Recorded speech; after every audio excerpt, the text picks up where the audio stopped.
Hi, Rick. Hi, Audrey. It's such a wonderful privilege for me to be able to be your interviewer on this auspicious occasion, this milestone in your life. Thank you, Audrey. Welcome into my home. I feel comfortable here, and I feel very comfortable with your questions, I'm sure. Okay, well, I look forward to hearing some of your responses. Thank you. Rick, you have served the same one congregation since ordination for a record 44 years, which is incredible. How did you evolve in terms of your own personal cantorial style and as a clergy person as well during that time? Good question. Good question. Becoming a cantor in a liberal synagogue, it took a very long time for me to acclimate to the feeling of this type of synagogue, with its English prayers and organ and non-melismatic style, the new American musical style with strange chordal accompaniment. It was all very strange to me.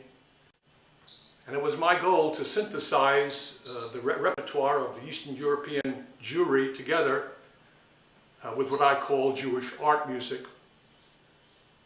Can you tell us, you've been doing this for a really long time, and for those of us who don't have that kind of lengthy perspective, can you tell us a little bit about some of the changes that you witnessed to be the most profound in Judaism or Reform Judaism in general?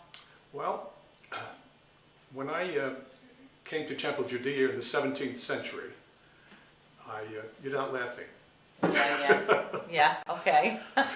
Most of the people were much older than I.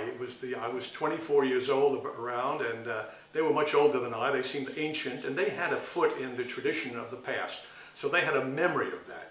So when I did my chazanut, they said, "Oh, our cantor can sing chazanut." They were very proud, and they loved it. So I had a lot of freedom with that. However, as time went on, and concepts such as Synagogue 2000 entered into the scene, there was a turn in the responsibilities of the cantor to the congregation.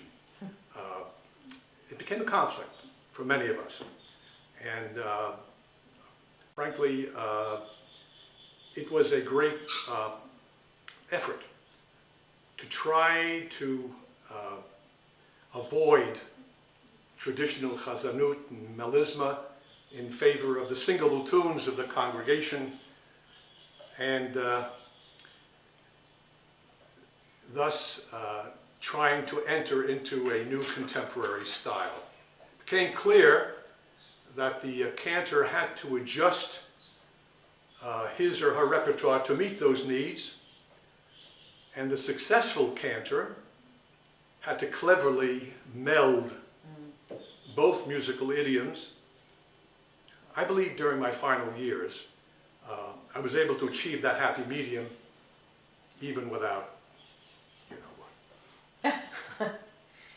Okay, that's a big challenge. I'm just going to ask you, given your lengthy career and your successful career, do you have any advice that you would give to a newly invested cantor?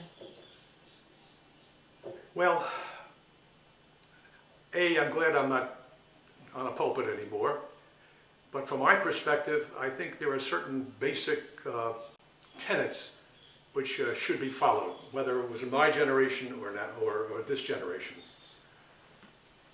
Never lose sight of the musical foundation from which we came.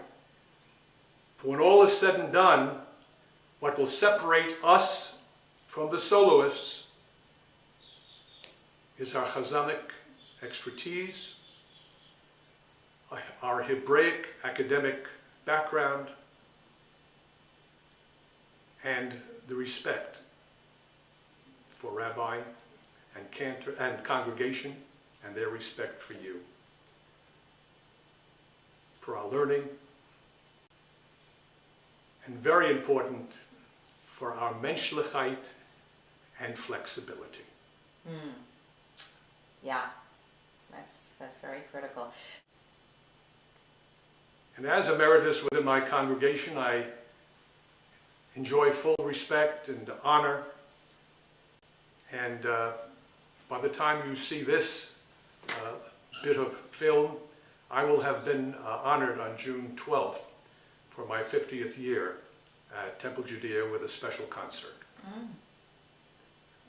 Dear colleagues, this too can be yours if you can remain true to yourself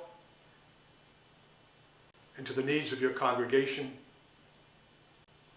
to your organization, the American Conference of Cantors, and, of course, to our musical heritage.